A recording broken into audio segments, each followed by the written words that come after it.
Pergolakan antara operasi taksi konvensional dengan operator transportasi online diam-diam terus memanas hingga sekarang.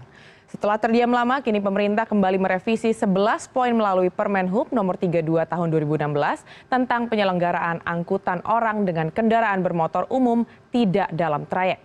Uji coba publik akan diterapkan pada 1 April mendatang. Lalu apakah dampak revisi peraturan ini bagi para operator online? Kami akan membahasnya dalam segmen The Analyst.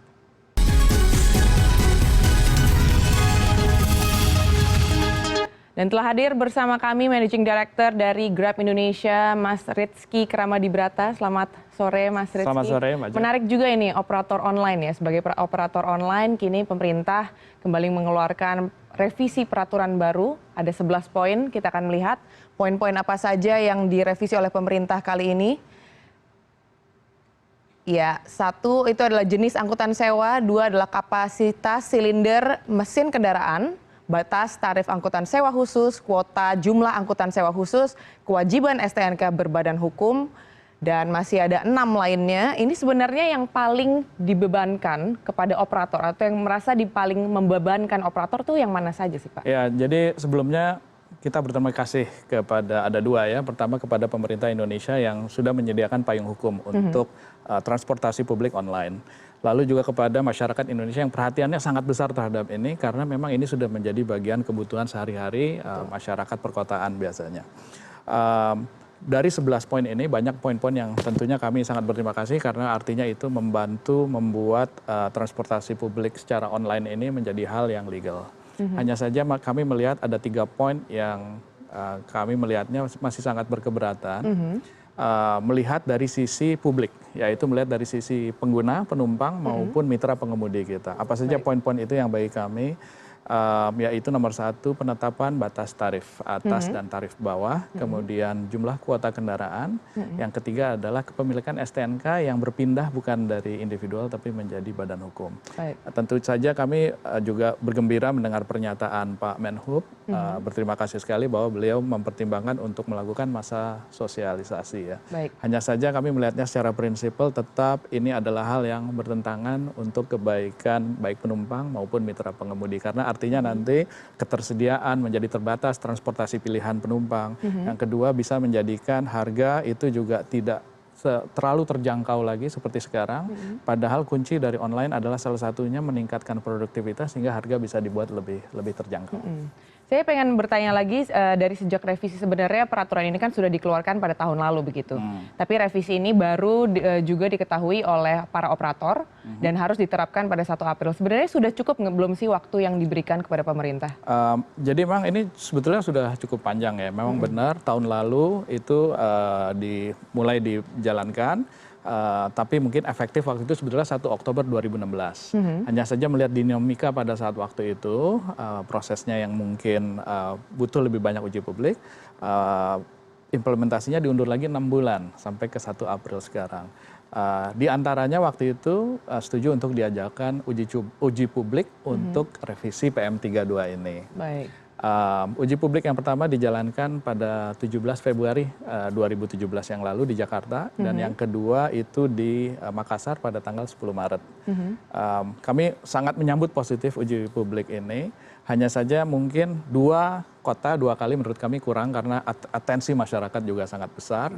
Kemudian juga pemilihan kotanya kami rasa sebetulnya mesti bisa lebih banyak lagi dan tentunya sebetulnya sangat lebih baik apabila bisa dilakukan online polling.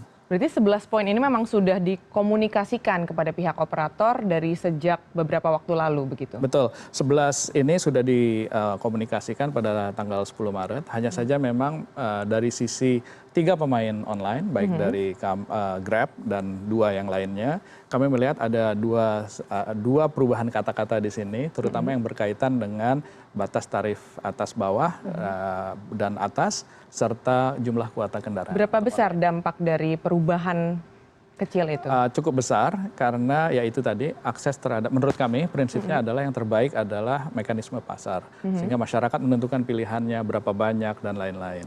Kemudian tarif batas atas batas bawah itu sangat penting untuk dilepaskan ke market mechanism menurut prinsip kami. Karena kemudian masyarakat bisa menentukan tarifnya sesuai dengan demand dan supply.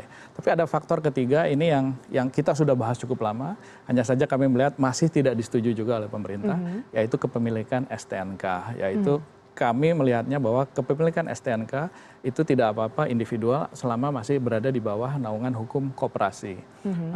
Kalau ini harus menjadi badan hukum, kami khawatir ini akan menyebabkan banyak mitra kami yang tidak bisa lagi bekerja untuk mitra pengemudi online, dan ini terus terang mungkin agak tidak sejalan dengan prinsip sharing ekonomi dan prinsip ekonomi kerakyatan kalau dilihat dari sisi kami.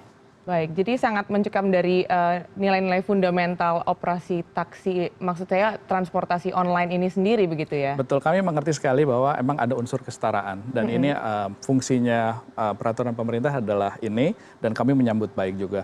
Hanya jangan lupa selain fungsi kesetaraan harus juga dilihat bagaimana fungsi pilihan publik, itu nomor satu. Yang kedua adalah relevansi dari peraturan itu sendiri. Kami melihatnya sih bahwa dengan bantuan teknologi saat ini kuota, batas tarif atas bawah itu tidak menjadi terlalu relevan lagi karena sudah bisa dibantu dengan teknologi.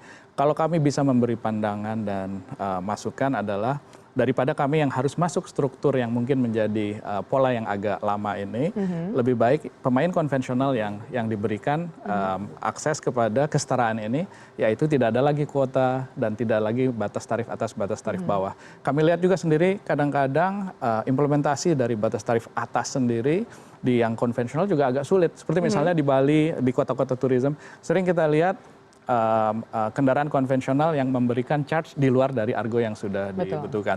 Sementara kalau misalnya dengan bantuan online sekarang customer sudah bisa melihat berapa harga yang akan di charge di depan sebelum terjadi perjalanan. Jadi kami lihat hal ini sudah tidak menjadi relevan lagi. Daripada kami yang diminta untuk mengikuti itu, lebih baik kita lihat kesetaraannya, silahkan yang konvensional menjalankan pola kami dibuka. Biar customer akhirnya yang menilai yang mana yang lebih menguntungkan bagi mereka. Kami mengusulkan begitu sehingga kesetaraan didapat, tapi juga pilihan penumpang juga diberikan.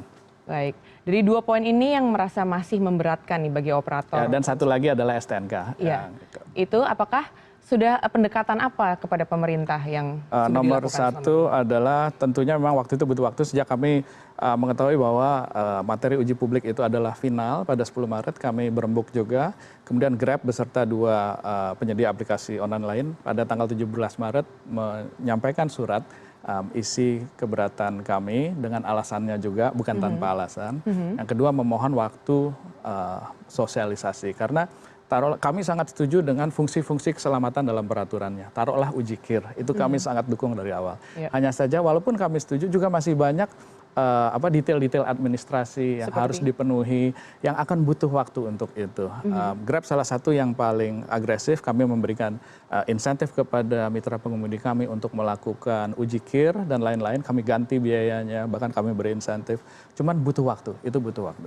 Baik, jika akhirnya tetap diterapkan 2 poin yang masih sedikit memberatkan operator transportasi online ini, apa strategi dari perusahaan untuk mengantisipasi hal tersebut? Nomor satu tentunya kami menghormati keputusan pemerintah. Bagaimanapun juga kami hormati keputusan pemerintah. Hanya saja kami mengantisipasi bahwa nanti akan bisa saja sangat potensial terjadi, yaitu kebutuhan demand yang tidak terpenuhi. Karena pada akhirnya masyarakat yang menentukan mau pakai pilihan transportasi mana. Kalau banyak mitra pengemudi kami tidak bisa berada di jalan, tidak bisa menjalankan ini, atau kalau enggak nanti ditangkap dan lain-lain, akan ada gap yang cukup besar antara demand dan supply. Apakah berarti supply yang merendah ini akan meningkatkan harga transportasi jadinya? Nomor satu itu, tapi yang paling mengkhawatirkan adalah sulitnya didapat nanti layanan pilihan dari masyarakat yang terjangkau dan aman. Kami melihat bahwa disinilah kita akan berdiskusi lagi untuk menjaga proses ini. Kami sangat menyambut baik statement dari Pak Menhub yang bilang bahwa akan ada masa sosialisasi lagi di sini karena semua butuh proses juga. Kami akan berdiskusi langsung berapa masa sosialisasi yang bisa diberikan dengan memberikan fakta-fakta di lapangan apa saja hal-hal yang realistis untuk memenuhi target dari PM32 ini. Baik, sebenarnya pada bulan Februari beberapa bulan sebelum ini Grab sudah mengumumkan akan berinvestasi di Indonesia sebanyak 700 juta dolar begitu ya. Betul. Apakah dengan kebijakan-kebijakan seperti ini saat ini akan berdampak kepada Grab's way of doing business? Ya, ini adalah bagian dari challenge ya. Challenge walaupun in every challenge there's opportunities definitely. Tentunya ini hal yang menjadi proses untuk market seperti Indonesia yang receptiveness-nya terhadap new technology juga tinggi. Kita lihat Indonesia adalah negara ekonomi terbesar di Asia Tenggara dan tentunya menuju negara ekonomi digital terbesar di Asia Tenggara. Dan Grab ingin berperan aktif di situ, makanya kami umumkan investasi 700 juta US dollar Jadi untuk 4 hal tahun ke seperti depan. ini bukan berarti menarik lagi rencana Tidak, investasi? kita tetap berkomitmen. Tentunya kami sangat harapkan pemerintah juga bersama-sama saling mendukung untuk mencapai pencapaian itu baik bagi kami Grab dengan mitra-mitra kami dan penggunanya maupun secara negara bangsa Indonesia untuk bisa mencapai negara ekonomi digital terbesar di Asia Tenggara pada tahun 2020. Baik, Pak Rizky terima kasih telah bersama kami di CNN Indonesia Business.